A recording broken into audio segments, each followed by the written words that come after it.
YSR Congress party వివిధ పదవుల్లో Congress party పెట్టకముందు కూడా వైఎస్ఆర్ కాంగ్రెస్ పార్టీ ప్రతిష్ట కోసం జగన్మోహన్ రెడ్డి గారు ముఖ్యమంత్రి చేయాలన్న ఆలోచన కోసం రాష్ట్ర వ్యాప్తంగా తిరిగి జగన్మోహన్ రెడ్డి గారి గెలుపులో నేను కూడా భాగస్వామ్యం కావడం జరిగింది. వైఎస్ఆర్ కాంగ్రెస్ పార్టీ యొక్క పరిస్థితి జగన్మోహన్ రెడ్డి గారి యొక్క గుంటెద్ద పోకడ చాలా స్పష్టంగా కనపడుతుంది. ఈరోజు ఈ రాష్ట్ర పరిస్థితి చూద్దాం. ఒక రాజధాని లేనటువంటి రాష్ట్రంగా, అంతేకాకుండా ఈ రాష్ట్రంలో ఉన్నటువంటి అత్యధిక జనాభా వంటి బీసీ వర్గాలకు సంబంధించి ఒక తరం ఆలోచిస్తే ప్రతి ఒక్కరు కూడా ఈ దేశానికి స్వతంత్రం వచ్చి 75 సంవత్సరాలు అవుతున్నప్పుడు కూడా వారి యొక్క అభివృద్ధి, వారి యొక్క పురోభివృద్ధికి తోడ్పడాల్సినటువంటి అవసరం ఉంది. ఈరోజు నా ఎస్సీ, నా ఎస్టీ, నా బీసీ, మైనార్టీ వర్గాలని మాట్లాడుతున్నారు తప్ప వారి యొక్క మనోగతాలు అర్థం చేసుకునే పరిస్థితిగా తాత్కాలికంగా కొన్ని పదవుల్ని పనిచేయడం చేసి ఆ పదవులు ఇచ్చాం, వేరు అభివృద్ధి వైపు సమాజంలో సామాజిక న్యాయం జరిగింది, సమాజంలో మార్పు వచ్చింది, బడుగు బలహీన వర్గాలతో బీసీ, ఎస్సీ, ఎస్టీ, మైనార్టీ వర్గాలకు సంబంధించిన అన్ని విధాలుగా అభివృద్ధి చెందారని మాట్లాడటం కానివ్వండి, ఈయన జగన్మోహన్ రెడ్డి గారు మాట్లాడినటువంటి సామాజిక న్యాయం కానివ్వండి, ఇది వాస్తవం కాదు. ఈరోజు జగన్మోహన్ రెడ్డి గారి యొక్క సామాజిక న్యాయం నేతి బీరకాయలు నెయ్యంత నిజమో జగన్మోహన్ రెడ్డి గారి యొక్క సామాజిక న్యాయం అంత నిజం.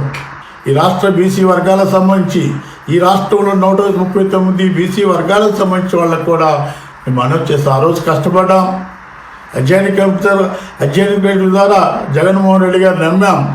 ఈ రాష్ట్రంలో సరైనటువంటి ప్రాధాన్యత జరుగుతుంది, అన్ని విధాలుగా గౌరవిస్తారనే పరిస్థితి అనుకున్నాం. కానీ ఈరోజు మనం చూసుకున్నట్లయితే పదవులకు సంబంధించినటువంటి పంజాబ్ చేశారు, కాస్త పుస్తకాన్ని పదవులు ఇచ్చారు కానివ్వండి, పవర్ లేనటువంటి పరిస్థితి.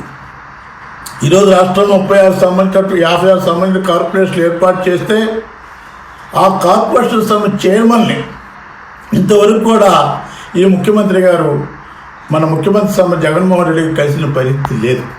ఏ ఒక్క కార్పొరేషన్ సంబంధించి కూడా నిధులు లేని పరిస్థితి. ఒకవైపున విద్యా విధానానికి సంబంధించి కానివ్వండి, మరోవైపు నుంచి విద్యా విధానానికి సంబంధించినటువంటి విదేశీ విద్యకు సంబంధించి కూడా దాదాపుగా సామాన్యుడికి, బడుగు బలహీన వర్గాలకి ఆ విదేశీ విద్యను నేర్చుకునే విధంగా కావాల్సిన సదుపాయాలు కూడా కల్పించిన పరిస్థితి కూడా దాఖలైనటువంటి పరిస్థితి. అందుకని నేను మాట్లాడుతున్నాను, బీసీ వర్గాలకు సామాజిక న్యాయం అంటే మరి రాజ్యాంగబద్ధంగా రాజ్యాంగం ప్రకారం సామాజిక న్యాయం అంటే స్వేచ్ఛ, సమానత్వం, సౌభాతృత్వం, ఆత్మ గౌరవానికి సంబంధించినటువంటి ఇవన్నీ కూడా సామాజిక న్యాయంలో మిళితమై ఉంటుంది. ఇవన్నీ ఉన్నప్పుడు మాత్రమే ఆర్థికంగా, సామాజికంగా, రాజకీయంగా ఎదగటానికి అవకాశాలు ఉన్నాయి. ఈరోజు ఉన్నటువంటి సామాజిక న్యాయం చూడండి, ఏ ఎస్సీకి సంబంధించి, ఏ బీసీ వర్గాలకు సంబంధించిన ప్రజాప్రతినిధులకు ఏమాత్రం గౌరవం ఉందో ఈ రాష్ట్రంలో ఆ ప్రజలందరూ కూడా, సామాన్యులకు సంబంధించిన బలహీన వర్గాల ప్రజలందరూ కూడా ఆలోచించాల్సిన అవసరం ఇక్కడ నేను మనవి చేస్తున్నాను.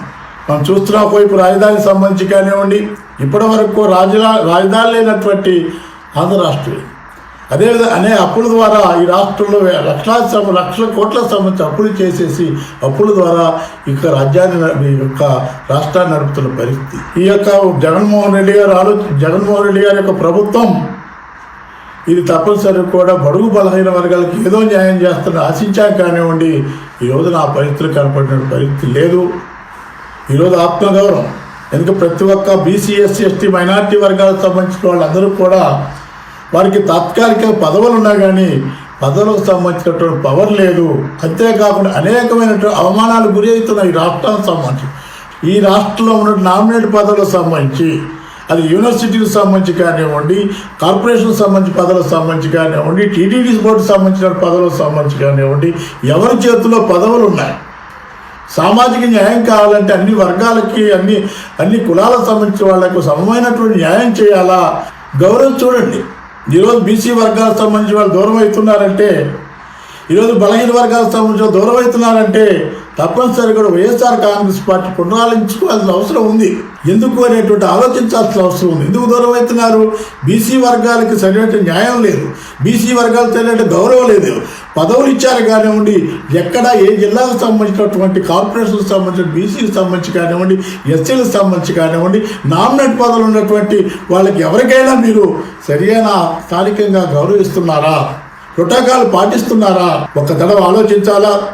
బీసీ వర్గాల యొక్క ఈ రోజున మా యొక్క పోరాటం ఆత్మగౌరవ పోరాటం. ఏ విధంగా బడుగు బలహీన వర్గాల యొక్క అండదండలతోని, మా నియోజకవర్గానికి సంబంధించిన అండదండలతోని ఎదగడం జరిగిన విషయం వాస్తవం. ఈరోజు 50% సంబంధించినటువంటి రిజర్వేషన్ సంబంధించిన విషయాలు కానివ్వండి, మీరు మాట్లాడే బీసీ డిక్లరేషన్లు 50% సంబంధించిన పనుల్ని బీసీ వర్గాలకి ఇస్తామని మాట్లాడినప్పుడు ఎక్కడైనా ఒక వర్క్ ఇచ్చారా? ఆ చేసిన జీవోను అమలు జరపగలిగారనే విషయాన్ని కూడా అడుగుతున్నాం. ఈ రోజున బీసీ వర్గాలు కాయిదాల కోసమో ఆర్థికంగా కాస్త పోస్తున్నట్టు సంక్షేమ కార్యక్రమాల కోసమో కాదు, ఆత్మగౌరవ పోరాటం కూడా ఈ రాష్ట్రంలో చేయాల్సిన అవసరం ఉంది.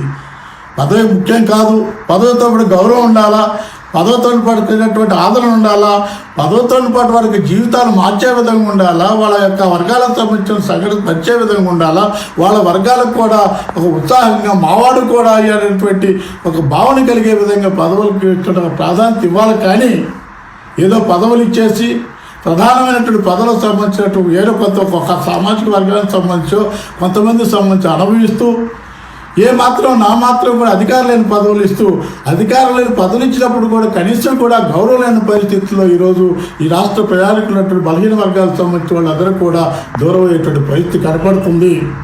ఇది ఆలోచించాల్సిన విషయం.